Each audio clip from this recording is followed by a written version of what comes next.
Gus was named for his grandfather, and his full name is August. His grandfather had died the year before he was born, so he really didn't, he never got to know his grandfather. But he would insist that he was Grandpa Augie. If we were referring to Grandpa Augie, he would just say, you mean me? You know, he was just very adamant, like, we should know that he is Grandpa Augie. Where's me? There. There. Where's me again? See if you can find me somewhere else. Gus was 4 when Ron was given an old family album. To his parents' astonishment, Gus was able to point out his grandfather in an old school photograph. He also correctly identified this as the first car that his grandfather ever owned. He showed me a picture, and then I said, that was my first car. And then my dad was like, that's weird, because the car was Grandpa Augie's first car. So it was all scared. Kathy and Ron were intrigued by their son's ability to identify his grandfather in photos. But one day, Gus told them something that turned their intrigue to shock. Gus and I were chatting, and he started saying something about Grandpa Augie, which wasn't unusual. And I said to him, when you were Grandpa Augie, did you have any sisters or brothers? He said, well, I had a sister, but she died. And so that sort of caught my attention because, you know, we haven't had any deaths in the family. And he said, well, she died. And I just sort of looked at him and he said, yeah, she turned to a fish. She died, some bad guys.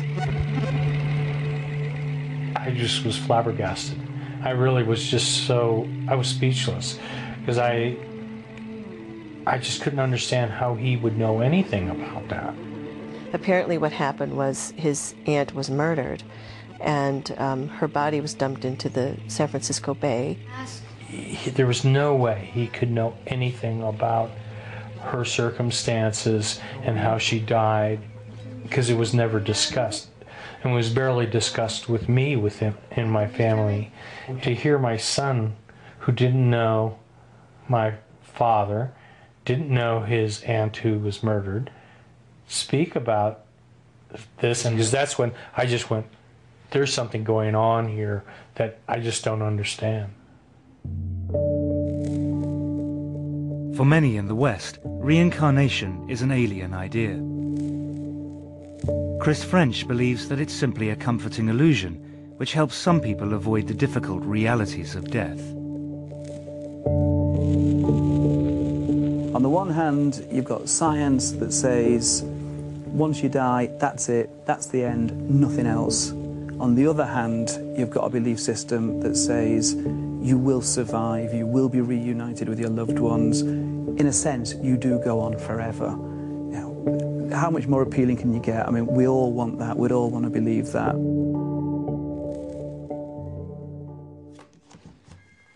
For Kathy Taylor, her son Gus's belief that he was his own grandfather reborn went totally against her own religious upbringing. I grew up a Southern Baptist. My father's a Southern Baptist minister, and Southern Baptists certainly don't, you know, teach anything about reincarnation. So that was not, you know, that was furthest from my mind when Gus started saying these things. This one day he sort of popped up and looked at me and said, you know, Mom, when we die, we get to come back.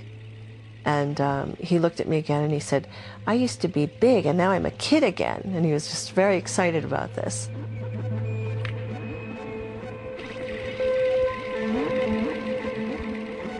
He said that God gave him a ticket.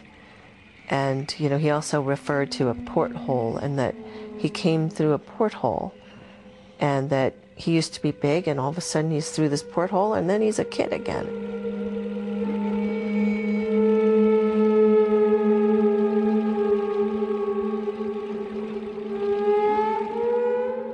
Curiously, the description of the rebirth given by Gus in America has strong parallels with Cameron's account in Scotland.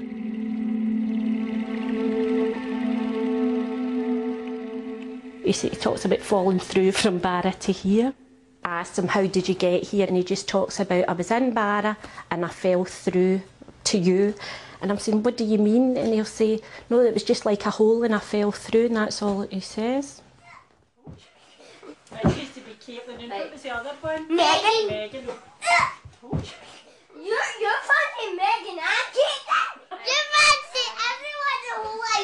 Not you. Aaron and Cameron had been playing, and Aaron had mentioned how it's okay if you die, because Cameron said you come back again as somebody else, so it didn't matter if you died. It has become clear to Norma that there are no easy answers to the questions thrown up by Cameron's memories. Cameron has asked persistently to be taken to Barra.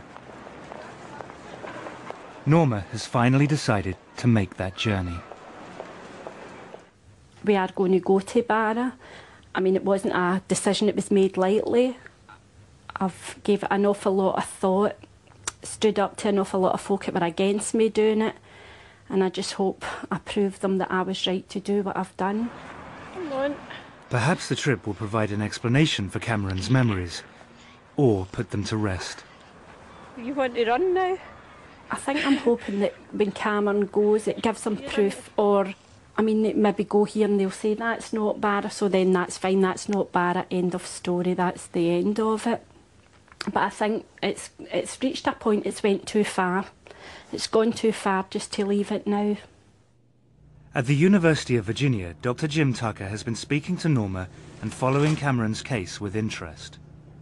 Well, Cameron's case certainly sounds like a very promising one. He's given the name of a place, which fortunately turns out to be a rather small place, and he's also given the name of a person. So with all the details that he's given, if we're able to verify a match, that would be quite intriguing. For Jim, to follow a case as it unfolds is a unique opportunity. He is flying from Virginia to Glasgow to join Norma and pursue the story in person. I mean, as it stands now, it's a very interesting story. If we're able to verify the statements, then it becomes more than that, because then it becomes evidence that he actually does have memories that have carried over from a previous life. This is Cameron. Hi, Cameron. Cameron, you saying hello? Hello. I'm Dr. Tucker. How are you? This is Dr. Hi, Tucker. Martin. What can you tell me about the house that you left in? It was white. How many stories were there? Was it just one level, or was it more than one? One level. Yeah. Did you see your dad get knocked out by the car? Yeah. You remember his name? Yeah, what was his name? Shane Robertson. Shane Robertson. Do you remember what he looked like?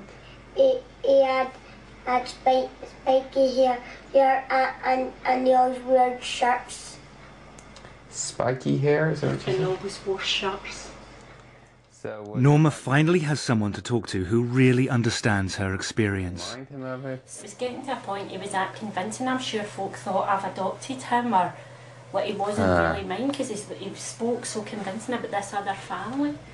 And has it slowed down, or is it still going as strong as ever? It calmed down for a wee while, but then it's back.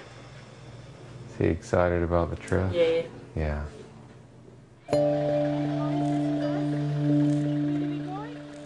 After 3 years of listening to Cameron's descriptions of life on a remote island, Norma and Martin are taking him on a journey of another lifetime.